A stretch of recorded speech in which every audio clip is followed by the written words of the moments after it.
अंबरनाथ नगरपालिकेमध्ये जे नगरसेवकांचे गट बनले होते त्याच्या अनुषंगाने वादावादी होऊन भारतीय जनता पार्टीच्या स्थानिक नेते लोकांनी कोर्टात केस केली होती।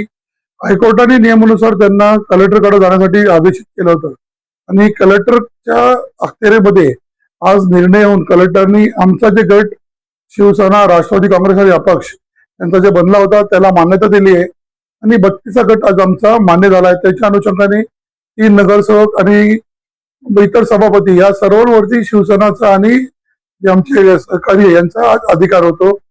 या अनुषंगाने शहरामध्ये जे विकास कामं मागील 6 महिन्यात थांबले होते ते आता सुरुवात होण्यासाठी काही हरकत नाहीये।